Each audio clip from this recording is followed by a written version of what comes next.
News 46. Local coverage you can count on.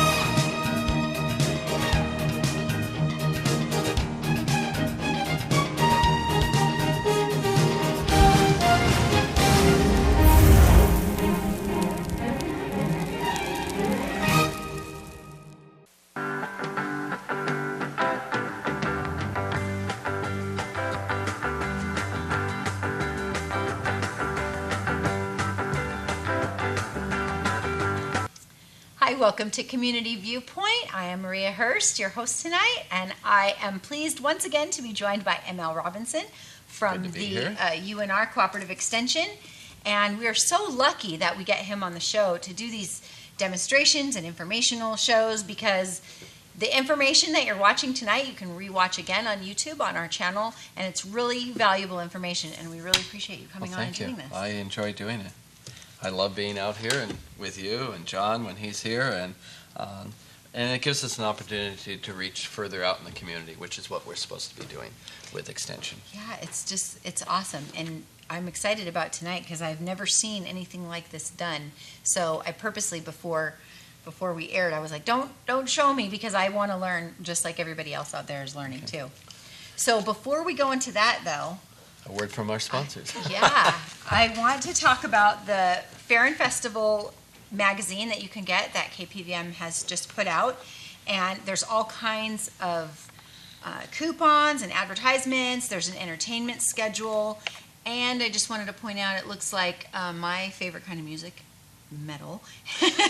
They're having a band called Out of the Black.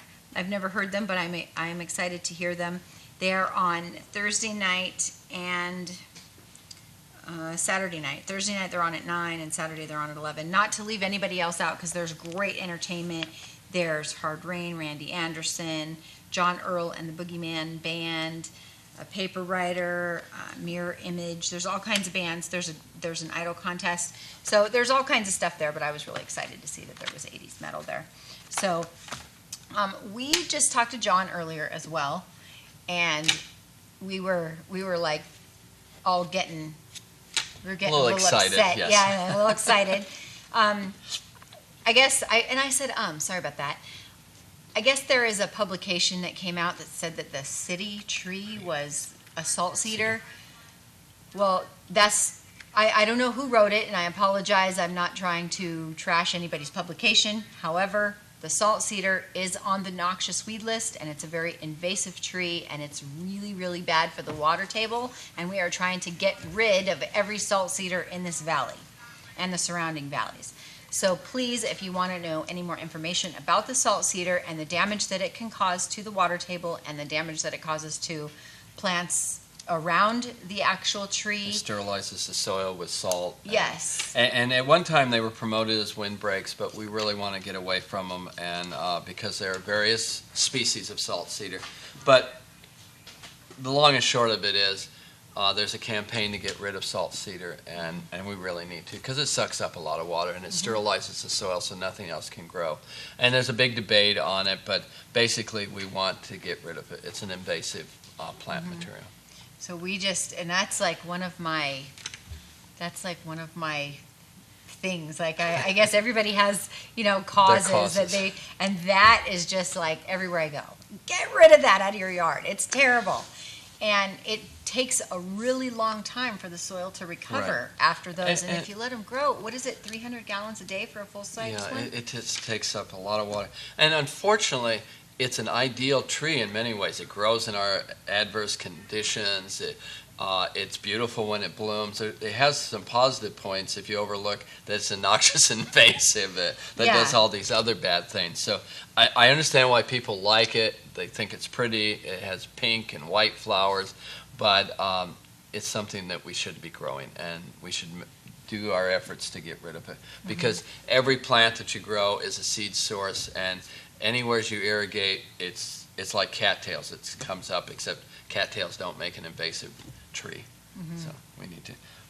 And there's other alternatives. You can go to the Cooperative Extension and you can talk to them over there and find out other ways and other things you can plant to make windbreaks, like pine trees or make. Well, and that's a good segue into the week of the 19th is when we're doing our pre-order tree sale Awesome. from the Department of Forestry.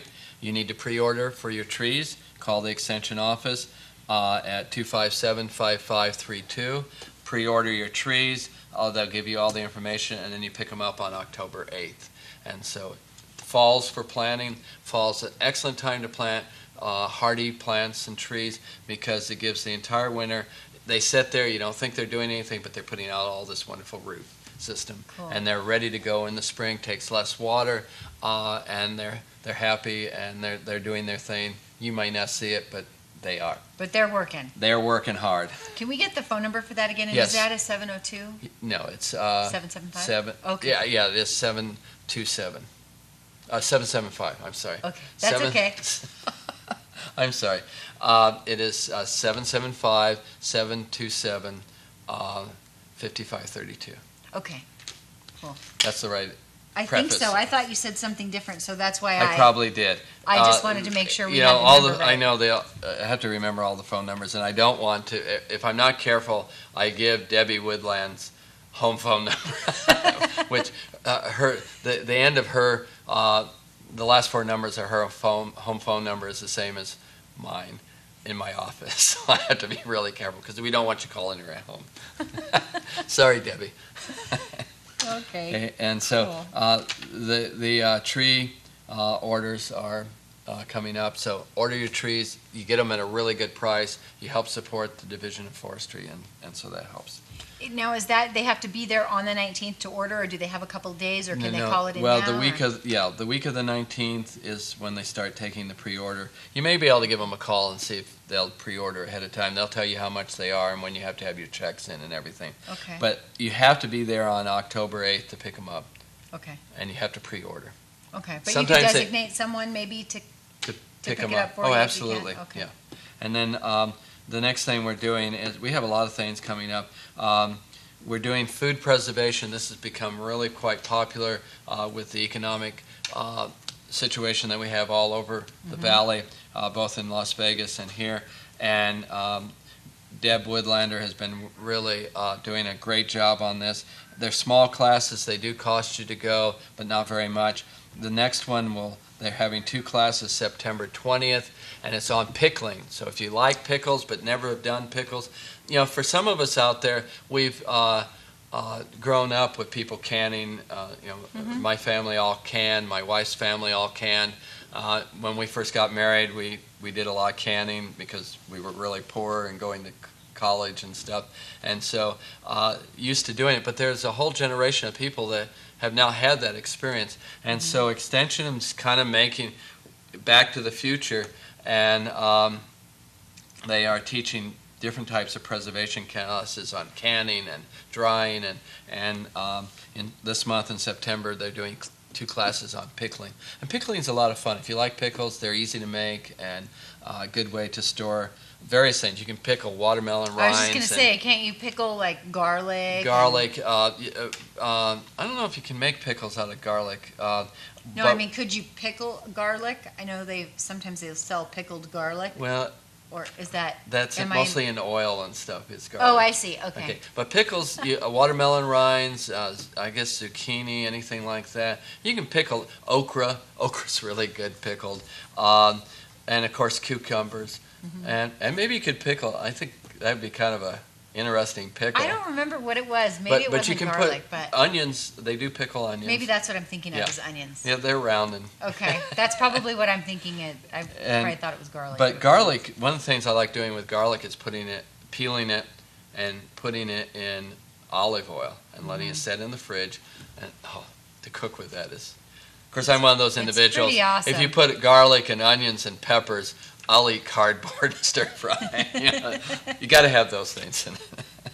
Yeah, So- you can pretty much add that to anything, and it's going to really, be good. Oh yeah, absolutely. And then talking to the guy who made omelets last night with garlic and feta cheese. Yum. Yum, and spinach. I grew up near a Greek community. And then the Audubon Society, which deals with birds, and they are meeting at our office now on September 26th, and that's open to the public. And if you're interested in birding and finding out what kinds of birds live in southern Nevada, and particularly in Pahrump. And they also have activities at the Springs Preserve. Come to their meeting on September 26th at the Extension Office at Calvada. And what's the Dandelion. Dandelion. Yeah, I have one of those weeds that I like.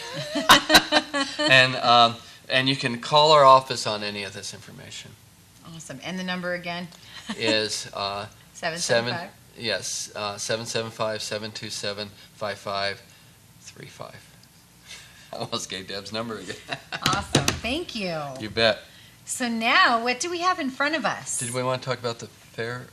I did that. Oh, did you? Okay. And we're going to have a booth there. So Oh, yeah. We didn't talk about that. No. They are going to have a booth there, and you're going to have all kinds of things, like everything you just talked about. And food preservation, they're going to be talking about that. They're 4-H, Master Gardener program. We just started a new one, and we have a lot of new students, and we'll have another one in the spring. And so they'll be recruiting for that, other volunteers and whatnot. So a lot going on. But today we have a lot going on as well. And I know, this is really cactus, we think of cactus as desert plants, and I like to have fun with whatever I'm doing. And so I kind of call this Fun with Cactus, and you're going to have this on YouTube. We have a couple of videos on grafting a cactus, and they're really simple. If you ever wanted to graft, some plant material are really difficult to graft, and others are easy, and cactus happen to be easy. And all the ones you see out front here are mostly cactus that I've grafted. If you go to Home Depot or Lowe's or sometimes some of the other big box stores, you can buy what's called moon cactus. And they're a cactus with no chlorophyll. That means that they're not green, and so they can't make their own food. And then they're grafted onto these little triangular, turn it, you can see that they're triangular shaped. And this is actually the dragon fruit, or related to the dragon fruit cactus. It's a tropical vining cactus. It grows very fast, but you need to keep that in mind because you don't want to put these outside. I have some wonderful pictures of someone in Las Vegas who planted these in their front yard, and then I drive by every week to see if they died yet. And it didn't take them long. The very bright yellow ones that are very clear are going to sunburn and die, and then this will either die in the heat or in the cold. This will freeze because it's tropical. So it's an indoor cactus. It's an indoor cactus. What I like to do is I kind of make it a little more hardy, and these two in front of you are on stronger stems. This is from a nursery called Bach. I love that, Bach, like the musician, the writer of music. And Bach Nursery in Tucson, they use a different, hardier species for grafting, and that's where I got that idea from. And so I use a couple of different ones. Mostly I look at using San Pedro, which is a hardier That's cactus. What these are? No, that's a different species. But what I use here, and this is San Pedro. Sometimes I use Mexican fence posts, which will freeze out here, and in some places in Las Vegas. But this is the San Pedro here, and it's very easy. And the reason I brought this one, not all your grafts will make it. And if you look in the center, you'll see a little area right there by my finger. That looks really good. Thank you. And that is the center core, and that's what you line up to graft. That's where all the tissue... so the nutrients can transfer. Right. Because they don't have when you're doing trees and whatnot, you scrape them and you have that green layer underneath that you have to line up. In this case, you line this up. And it's really easy. I use these. These are razor knives, box cutter knives. I like the skinny ones. You just go to your Home Depot or Lowe's or wherever they sell them. And what you do is you make one clean cut, as clean as you can, across, and you get the top off, and there you see the brand new center on that. And sometimes they will actually come along, and to kind of make it a little easier to line up, they'll actually cut these off. The little corners. The little corners. And so we do that. And this doesn't, I'm going to show you, you don't even have to have it rooted in yet. And then you take, if you're worried about spines, you can take and hold it. This is just a throwaway tongs from a deli plate. I don't throw anything away. I'm the one after they're cleaning up after the delis. I take the plastic trays to put under plants, and I take the tongs that they're throwing away. And I don't know if you can get this, but again, I just cut the bottom off and I'll hold it up. Straight across, one cut, because you want it nice and flat. I don't know if you can get in on that, but I've just cut the end off nice and flat. One cut. You make one cut. And then you come along and you take it, and I don't mind the spines because they'll come out. Try not to drop it like I did. Place it on top, and this is real easy. You have a nice big center core. This is kind of a small core, but it's in the middle. Mm-hmm. What's hard is sometimes you take these off because they grow at angles. They're not always in the middle. And now the piece that you're putting on top, that is like a growth that we see on this one, like the little piece that's growing? Yeah, and so that's where you would get them? In grafting, the top is called the sign or scion, S-I-O-N, and the bottom is called the stalk or rootstock. Okay. And what you're taking advantage of. This one will make more food. This has a little bit of green, but it prefers being grafted. And so you want to get rid of the air bubbles, and you stick it on like that. You can never use pins, like metal pins, because that will rot it. And then you come along and you take your rubber bands, and this is the tricky part because you don't want it to push it over. And I like using two. Like cross them? Cross them. Okay. And if it's a really flimsy one, you have to be careful because some cactus you'll squash it, but these are pretty sturdy. Or it'll pop off and fly. Yeah, and it will pop off and fly sometimes. And be very careful when you're doing that. And what you want to do is do this as long as it's still warm out and hot. And otherwise, you need to bring them in the house and keep them warm. In warm weather, 5 to 7 days, and you'll know whether it's taken or not. And you just take those off. Kind of a good side, bad side to doing it in the desert. Within the 7 days or so, if you have these rubber bands outside, half of them will pop off on their own because of the heat. Because the heat will just dry them out. And so store your rubber bands indoors. And then you can get new little bulbs from the little growths. I don't know if we can get that so we can show them, like this little. And like that's where I get them. This one has this little piece here. And this one up here also. If you look up here, see they have little ones. I thought this one looked like ladybugs were all over it. Yeah, and this you don't have to. And this is what I don't like about the ones from the store. They're all short. And I was at a nursery in Salt Lake, and they had 4 and 5 foot ones that are grafted, and they get bigger and they last longer. These don't always last so long. Okay, so again, we take the rootstock. This is a taller one. I just make a cut. Now, where are you going to put this one? I'll put it right on top of here. No, I mean, but where are you going to stick this? Oh, I will just put it in a pot later. Like in here? Well, no, when I get home. It doesn't have to. I'll put the rubber bands on the spines. And this one was a little soft. Let's go to one of these. They haven't been. So here again, this is like one of these that I've taken off, and I just cut. Just spread those pots in front to the side so we can see. Okay, thank you. And see, I just decapitated this guy in one cut. Now, I don't throw anything away. I feel sorry for these guys, so I'll let this that I cut off dry for a day or so on the bottom, and then I'll plant it. Just stick it in a pot, and if it takes, then I let it grow. Because this isn't going to get much taller than this. Once you cut the top off, this is how tall this cactus was when I grafted it.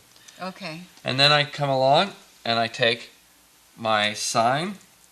Again, I just make one straight cut. We want it pretty even all the way across. Then I've got the top. Okay. And I can do it, if you're afraid of your fingers getting spines, you can do it with that. Well, couldn't you just wear gloves? Or You could wear gloves, or you can be real careful and keep tweezers nearby. Again, you want to make sure, and it's, you couldn't see this on, but you can see this. the little, I see like the little core. It's Yeah, a little bit off to the side. it's It's off not center. quite in the center. so you have to make sure that you have it That on the there. cores will match. Right. Okay. And then you can just go ahead and And he makes this rubber band look very easy, but I can tell, like sitting close, that it's not so easy to place the rubber band. So if you're new at this, if you're trying it, don't worry I'm about thinking it. wear gloves because you might slip off, like a mask. No, I'm just kidding. But I mean, be careful with your hands because Oh, absolutely. I think And if you're working with cactus, remember, and this one's a little long, so I'm just going to double it. And what you want to do is just, you don't want a lot of pressure, but enough pressure so that you don't have any air pockets develop. okay. Now, this will transport fine. I'll set this in an empty pot, wait 10 days, and if it has rooted, and then I'll root, or grafted, then I'll root this. And this is already dried off. It only takes a few days to dry the end off. I was wondering now, since you said you would plant that one little piece, the bottom has been cut. Does it have to be dry or does it have to be wet? It needs to be dry. Oh, it Cactus does have to needs be to dry. dry off. And so it Okay, needs to be before like, it can plant. it needs to be like this. You can see that this is dried off. And this is, I cut this a few days ago, just popped it off. And where I got this, you brought up an excellent point. See how dry that is? And this is wet. You can tell the difference there between the moist and the dry one. And it only takes a few days in warm weather. And this is a warm weather activity. Where I got these two little guys here, they were growing out the side of a graft. The rootstock had sprouted these off here. Now I could have left them on and grafted them, but they were too close to the graft there. So I said, a new graft. And so I just popped it off, let it dry, and I thought, we'll make a star out of you. Right on. So when it's dry, then you just stick it in the dirt and and Yes. just start watering it like a regular plant. Right. And it will root within. In the summertime, it only takes a week or so to start rooting. How often would you water them? Well, in the wintertime, not very often. You want to water maybe once a month, depending on whether Really? they're in a greenhouse. If you have them in your greenhouse and it's hot, then you water them according to the heat. If they're outdoors and you only bring them in when they're going to freeze, it's cool. You maybe once a month moisten the soil because they will rot in the wintertime if they're too wet. Okay. So you don't want that. But then these are just fun ones that I have done. And see, I got a spine in me, and they pull right out. And you don't worry about it. If you worry about spines, don't play with cactus. This I call my Christmas cactus. I've just This grafted is awesome. different colors on. This is a year's growth. These were little tiny guys. Just like this? Just like that. Okay. Last year, and I had a cactus that was multi-stemmed, and I just, this was the last one I just grafted. That one kept dying, and I just put that one on a few weeks ago. Now I have them complete. This one here is another one. I started out with a little cactus this size. They were seedlings, and I just grafted several of them. Now they've gotten fatter. If you look at these, That one is awesome too. if you look at these, there you go. See how small that is? These were siblings. These have gotten fatter, but they haven't gotten taller. And if you see here, we have a little stem coming up. And so I will just pop that off because I don't want it to push my candle top over. This is big enough. I'll pot it up after it dries, let it grow, and I'll cut its top off and put something else on. And so it's kind of fun, and you can make your own. And as you were saying, these are more durable. They'll last longer than the ones you buy. You can put whatever you want on the top. Now the orange and yellow ones are the common ones. Sometimes you'll find the darker ones, but if you want really odd ones, you need to go to a cactus specialty shop. And we have a couple of them in Las Vegas. We have a new one that just opened up, and then we have the one on Blue Diamond. Okay. I wanted to ask about these. We didn't talk about those. Those are kind of like a malformed cactus, and then there's this cool one in the front that looks kind of like a frog. Yes, that is called a fasciated cactus or crested cactus. And many plants, we're finding, and we're not sure if it's environmental now, but we're finding more and more plants that are crested. And I think years ago people didn't care for them very much. Now they're a collector's item.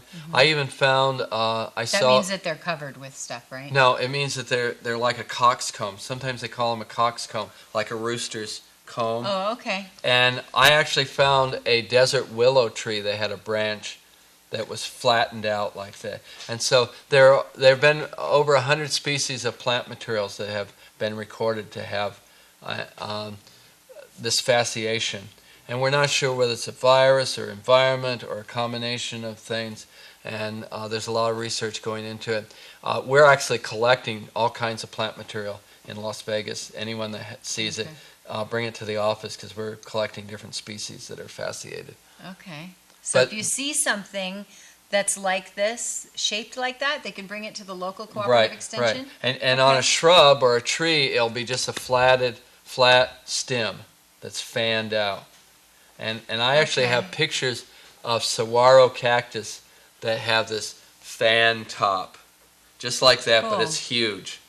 So they're pretty cool. Yeah, And- this one's cool. It kind of reminds me of like a frog, like sitting, you know. And it's easier to grow than trying to root it. And then when you, like we talked about, this has a little bit of green, but most of it's red and orange and yellow, and so it needs the green to photosynthesize. Now, with this one, you could take that end piece and you could use it Right. like this. Right, and I've actually Okay. taken some further back on that. And Yeah, it's a there's good little tiny ones growing on this side. and it's a good way to keep turn it them around. going. You know, any of I'm these just gonna, may not. Yeah, that's good. And the reason I have the little sticks in there is to hold them in place when it gets rooted in and doesn't fall over. that's But awesome. have fun These are with your so plants. fun. I mean, they seem really fun. Well, and they're easy to. It's probably the easiest plant to graft. So if you want to, grafting is part science, part art. And so if you want to experiment with grafting, try cactus. These are cool. Yeah, and this one, I mean, just make it seem so easy and just make sure you just get the clean cut. And then The you can hardest cut part those. is keeping the spines out of your fingers. But there's gloves. There's gloves and there's tweezers. Yeah, or deli tongs. Deli tongs, yeah, for really big ones. Thank All you right. so much. You bet. That's Always awesome. a pleasure. That's awesome. Thank you. And don't forget to visit them at their booth at the Prump Fair and Festival.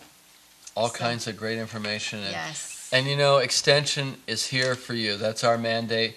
It's been our mandate for 100 years. We hope to be able to keep it for another 100 years. Yes, because Not personally, but oh, that would be fine too. it's great. There's a wealth of information over there, and it's really cool. Absolutely. Thank you so much. And if you missed any part of this show, I'm doing a lot of ums tonight. If you missed any part of this show or just want to see us again, we are repeating Sunday morning at 6:30 or on YouTube on KPVM. Just type in KPVM Community Viewpoint and find the segment.